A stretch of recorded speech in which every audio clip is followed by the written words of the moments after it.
पाकिस्तानी बंदरगाहों से सालाना 10 करोड़ टन माल एक्सपोर्ट और इंपोर्ट किया जाता है, जिसमें से सिर्फ 10% माल पाकिस्तानी बहरी जहाज़ों के जरिए आता और जाता है, जबकि बकिया 90% की तरसील गैर मुल्की जहाज़ों के जरिए होती है, जिन पर हमें सालाना 4 से 5 अरब डॉलर्स किराया अदा करना पड़ता है। अगर पाकिस्तान यही माल अपने जहाज़ों के जरिए भेजे तो ना सिर्फ सालाना 5 अरब डॉलर बचा सकता है, बल्कि 1 लाख से ज़्यादा अफराद को रोज़गार भी दे सकता है। और अगर हम चाइना, अफ़गानिस्तान, वस्ती एशिया की रियासतों समेत रूस को अपनी बंदरगाहों पर सहूलियात मुहैया करें तो पाकिस्तान 50 अरब डॉलर्स कमाने के साथ साथ 10 लाख अफराद को रोज़गार दे सकता है। समंदर से आमदन कमाना, जिसे मैरीटाइम इकोनॉमी या ब्लू इकोनॉमी भी कहते हैं, बैनुल-अक़वामी ब्लू इकोनॉमी 1.5 ट्रिलियन डॉलर्स हुजम की है। समंदर पर तहकीक करने वाले think tank maritime study forum के मुताबिक मौजूदा हालात में पाकिस्तान की ब्लू इकोनॉमी की सलाहियत 7.5 अरब डॉलर्स है, जबकि हम सिर्फ 50 करोड़ डॉलर्स कमा रहे हैं। हमारा साबिका हिस्सा बांग्लादेश सालाना 5.5 अरब डॉलर्स और इंडिया 6 अरब डॉलर्स कमा रहा है। हमारा मौले वकू इंडिया और बांग्लादेश से कहीं बेहतर है। पाकिस्तान को अल्लाह ने 1050 किलोमीटर तवील साहिली पट्टी से नवाजा है। इसके अलावा हमारे पास समंदर का 2,90,000 किलोमीटर रकबा बतौर एक्सक्लूसिव इकनॉमिक जोन भी है, जिसमें हम मादनी ज़खायर ढूंढने समेत तिजारती सरगर्मियाँ कर सकते हैं।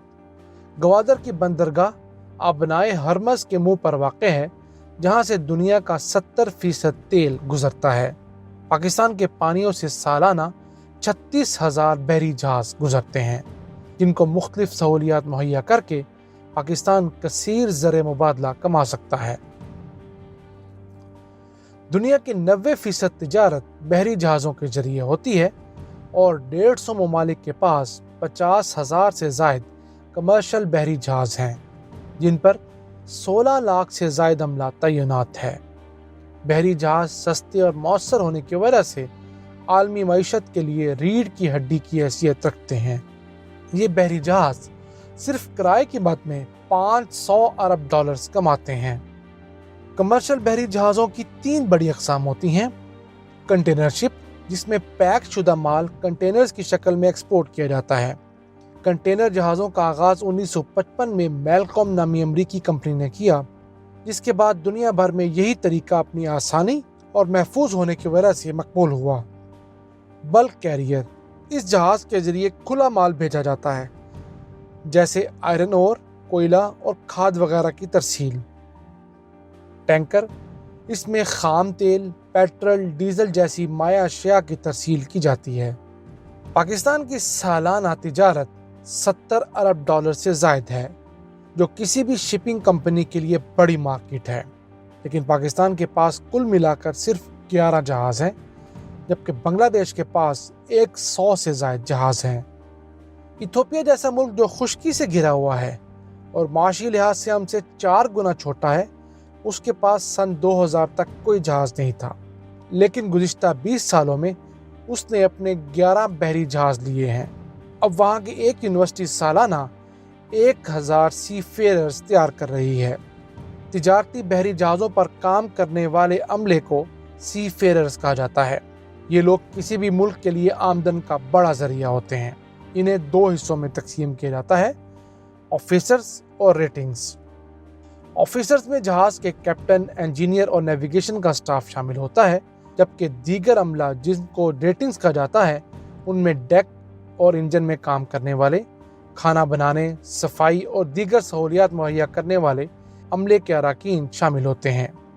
जैसे मेडिकल के शोबे में एक तबका डॉक्टर्स का होता है और फिर पैरामेडिकल स्टाफ होता है, जिनमें नर्सेज, टेक्नीशियंस, वार्ड बॉयज शामिल होते हैं। दुनिया में 16.5 लाख से ज़ायद सी फेयरर्स हैं, जिनमें से सबसे ज़्यादा सी फेयरर्स चाइना के हैं। फिर फिलिपाइन, इंडोनेशिया, रूस और यूक्रेन आते हैं। चाइना अब सबसे ज़्यादा ऑफिसर्स एक्सपोर्ट करता है, जबकि फिलिपाइन रेटिंग्स यानी दीगर अमला फराहम करने में नंबर 1 है। दुनिया में इस वक्त अफसरान की कमी है, جبکہ ریٹنگز کا عملہ ضرورت سے زیادہ ہے۔ لہٰذا پاکستان کو چاہیے کہ وہ افسران کی تعداد میں اضافہ کرے۔ دنیا بھر میں پاکستان کے کل تقریباً 66,000 سی فیررز ہیں، جن میں سے 19,000 افسران اور 46,000 ریٹنگز ہیں۔ فلپائن کے 4 لاکھ سے زائد فیررز سالانہ $6 ارب کی ترسیلات زر ملک میں بھیجتے ہیں، یعنی دنیا کا ہر 5واں سی فیرر فلپائن سے تعلق رکھتا ہے۔ لیکن ہماری میری ٹائم اکیڈمیز سے فارغ التحصیل سی فیررز نوکری نہ ہونے کی وجہ سے اوبر یا کریم چلانے پر مجبور ہیں۔ پاکستان میں بلو اکانومی کو ترقی دینے کے لیے وفاقی کابینہ نے سن 2019 میں نیشنل شپنگ پالیسی کی منظوری دی، جس کے تحت پاکستان میں جہاز رجسٹر کروانے والوں کو انکم ٹیکس، سیلز ٹیکس اور کسٹم ڈیوٹی سے سن 2030 تک استثناء دیا گیا۔ حکومت پاکستان نے سن 2020 کو بلو اکانومی کا سال قرار دیا ہے۔ پاکستان کو چاہیے کہ دوسرے ممالک میں رجسٹرڈ جہازوں پر ٹیکس عائد کرے تاکہ زیادہ سے زیادہ لوگ مقامی جہازوں کو استعمال کر سکیں۔ پاکستان میں رجسٹرڈ جہازوں کو فرسٹ رائٹ آف ریفیوزل بھی دیا جانا چاہیے، یعنی کسی بھی کارگو کو اٹھانے کا پہلا اختیار پاکستانی جہازوں کے پاس ہونا چاہیے۔ اگر وہ اٹھانے کی صلاحیت نہیں رکھتے تو پھر کسی دوسرے ملک کے جہاز کو اختیار دیا جائے۔ اب سرکاری ادارے امپورٹ ایکسپورٹ کے لیے پاکستان نیشنل شپنگ کارپوریشن کو استعمال کیا کریں گے۔ اب LNG کی امپورٹ بھی پاکستان نیشنل شپنگ کارپوریشن کیا کرے گی، جو ایک احسن اقدام ہے۔ اس سے پاکستان کے اندر توانائی کے اخراجات میں کمی واقع ہوگی، کیونکہ ہماری 60% توانائی کی ضروریات LNG کے ذریعے پوری ہوتی ہیں۔ پاکستان میں رجسٹرڈ جہازوں کو استعمال کرنے کا ایک فائدہ یہ بھی ہوگا کہ وہ ہم سے پاکستانی روپوں میں کرایہ لیں گے اور انہیں لنگر انداز ہونے کے لیے پہلا موقع دیا جائے گا، جس سے ہماری $5 ارب کی بچت ہوگی۔ یاد رہے، ہم صرف $6 ارب کے قرضے کی خاطر IMF کے پاس گئے ہیں اور وہ ہمیں ناکوں چنے چبھا رہا ہے، جب کتنے پیسے تو ہم ہر سال خود بچائیں گے۔ غیر ملکی کمپنی کا استعمال کرنے کا ایک نقصان یہ بھی ہوتا ہے کہ ان کی انشورنس کی لاگت 4 گنا زیادہ ہوتی ہے، جس کا بوجھ عام پاکستانی پر پڑتا ہے۔ مقامی جہازوں کے استعمال سے اس میں بھی 3 گنا کمی لائی جائے گی۔ دنیا میں اس وقت سب سے بڑا جہاز OOCL ہانگ کانگ ہے، جس کی لمبائی تقریباً 1300 فٹ ہے، یعنی 4 فٹ بال گراؤنڈ جتنی، اور اس جہاز پر 20 فٹ کے 20,000 کنٹینرز لادے جا سکتے ہیں۔ گزشتہ 50 سالوں کے دوران دنیا کے ممالک شپنگ میں کہاں سے کہاں پہنچ گئے، اس کی ایک مثال ملیشیا ہے۔ 1968 میں ملیشیا کے پاس صرف 2 جہاز تھے، جبکہ پاکستان کے پاس 70 سے زائد جہاز تھے، اور آج جہاز رانی میں ملیشیا دنیا کا 14واں بڑا ملک ہے، جبکہ 1974 میں پاکستان کے اندر تمام جہاز نیشنلائز کر لیے گئے۔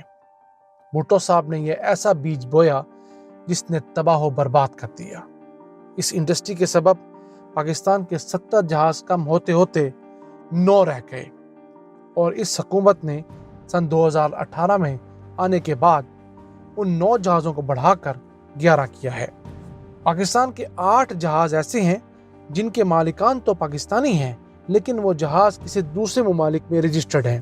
حکومت کو چاہیے کہ ان مالکان سے بات کر کے ان جہازوں کو پاکستان میں رجسٹر کروایا جائے، کیونکہ پاکستان کو صرف اپنا پیٹرول اور ڈیزل امپورٹ کرنے کے لیے 14 درمیانے سائز کے ٹینکرز چاہیے۔ اگر پاکستان یہ ڈیزل خود امپورٹ کرتا ہے تو فی لیٹر تیل کی قیمت میں $5 تک کمی لائی جا سکتی ہے۔ UN کے مطابق کوئی بھی ملک اپنا 40% کارگو خود اٹھانے کا پہلا حقدار ہے۔ ہمیں اس اصول پر سختی سے عمل درآمد کروانا چاہیے۔ اسی طرح کوئلے کے امپورٹ کے لیے 3 جہاز اور خوردنی تیل کی امپورٹ کے لیے بھی 3 جہاز چاہیے، یعنی کل ملا کر ہمیں 20 جہازوں کی اشد ضرورت ہے۔ پاکستان اپنی $70 ارب کی تجارت میں سے $30 ارب کا مال خود اٹھانے کا پہلا استحقاق رکھتا ہے۔ چائنا نے بلو اکانومی کے ذریعے گزشتہ 10 سالوں کے دوران 2.5 کروڑ نئی نوکریاں پیدا کی ہیں۔ ہماری حکومت کو چاہیے کہ وہ اس جانب مزید توجہ دے تاکہ 10 لاکھ نئی نوکریاں اور 50 ارب ڈالرز کی معیشت کو جنم دے سکے۔